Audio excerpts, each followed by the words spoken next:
On ouvre les portes, on ferme les robinets, on ferme les fenêtres. Voilà. Comment il sait parler aux femmes? Je ferme les portes. J'ouvre les portes et je ferme les robinets. Et pas l'inverse. Vous vouliez faire une intervention?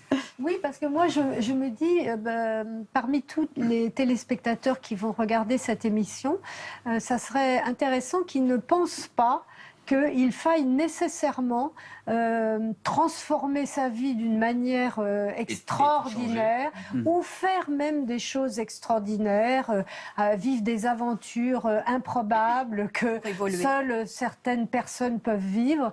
Je pense que quand on parle, parce on a parlé beaucoup de renoncement, pour pouvoir atteindre justement certains buts qui donnent vraiment le bonheur. On a parlé de renoncement. Donc il y a beaucoup de gens qui peuvent se dire « Oui, mais alors bon, moi, j'ai pas envie de renoncer. Alors qu'est-ce que je fais finalement? Est-ce que moi, j'ai pas droit au bonheur que... » Voilà. Et je pense que si simplement on renonce à ses colères, les plus terribles, si on renonce à ces désirs absolument impossibles à atteindre parce que hors de propos, eh bien ça c'est vraiment, c'est le vrai renoncement. C'est plus dur, ouais. C'est le vrai renoncement, c'est peut-être le plus dur, mais en tout cas c'est le vrai.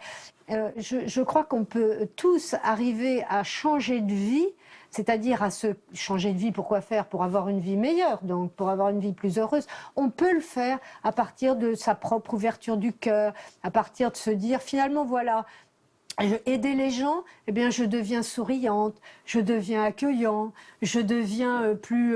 voilà, c'est sans avoir besoin de faire des choses colossales, extraordinaires, juste devenir un bon être humain. C'est tellement vrai. Vous avez raison aussi. Finalement, on peut changer sa vie en faisant pas grand-chose. Et ça fonctionne, faut pas chercher trop loin en fait. Oui. Et surtout s'écouter et voir à quels besoins on doit répondre pour avancer, pour aller de l'avant. Là où on est avec ce qu'on a. Juste petite précision, toutes ces initiatives justement, Québec qui change le monde, l'hôtel d'Émilie, le documentaire de Marc, ah oui, d'Anne-Sophie, mais présenté par Émilie, et l'association de Catherine dont je vous ai parlé, vous retrouverez tout ça sur le site internet de Mille et une vies, on vous le promet. Pour changer de vie. Merci camarade. Et puis, je rappelle que Davina donc ne s'est pas retirée du monde. Elle continue d'enseigner, de transmettre et le yoga et quand elle écrit un livre, figurez-vous que ça aide ailleurs, puisque vous avez dit que c'était finalement une des familles tibétaines qui était en Inde. Oui, c'est un village tibétain en Inde. Oui. Oui. Et donc, du coup, voilà, 12 bonheurs pour une vie heureuse. Il y a aussi le bonheur selon Bouddha. Donc, merci sincèrement d'être venu nous voir. Merci à vous. De nous donner de vos nouvelles. On repart content de vous avoir retrouvé. Merci à cette émission, c'est une très belle émission. Bon, merci beaucoup. Qui sert à quelque chose. Je crois que effectivement, vous portez le message que vous êtes en train de transmettre. Et puis, eh bien, je ne le savais pas, mais Thomas Zaruba, qui nous a raconté comment finalement il a tout lâché pour faire de la musique, parce que c'était ça qui était important, eh bien, c'est une musique dont les gens se servent parfois en méditation.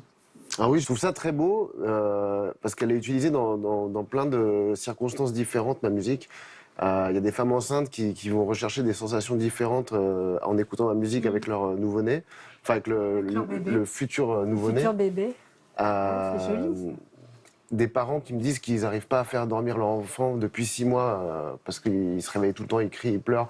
En écoutant l'album, le gamin s'est calmé et puis les parents peuvent avoir du temps pour eux maintenant. Donc c'est une musique qui soigne. C'est le healing en anglais, c'est ça, c'est la musique de santé, la musique qui guérit. On parle aussi de musicothérapie maintenant, et je crois que le message qui m'a plus touché, c'était le message d'une famille à Nice qui m'a acheté l'album et qui m'a dit que ils étaient une famille de 6, ils sont plus que 5, parce qu'ils ont perdu un enfant dans les attentats du 14 juillet.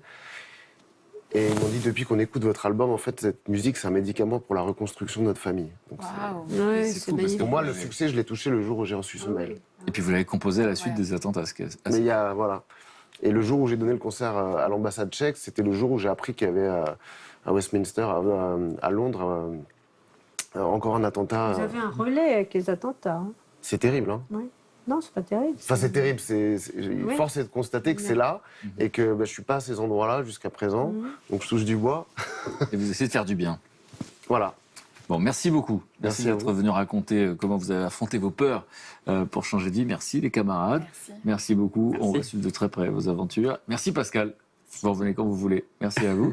Et puis, merci à vous. J'espère que ça vous a inspiré, rassuré, réconforté si vous avez comme ça envie de changer des choses dans votre vie. Et on se retrouve très très bientôt sur France 2.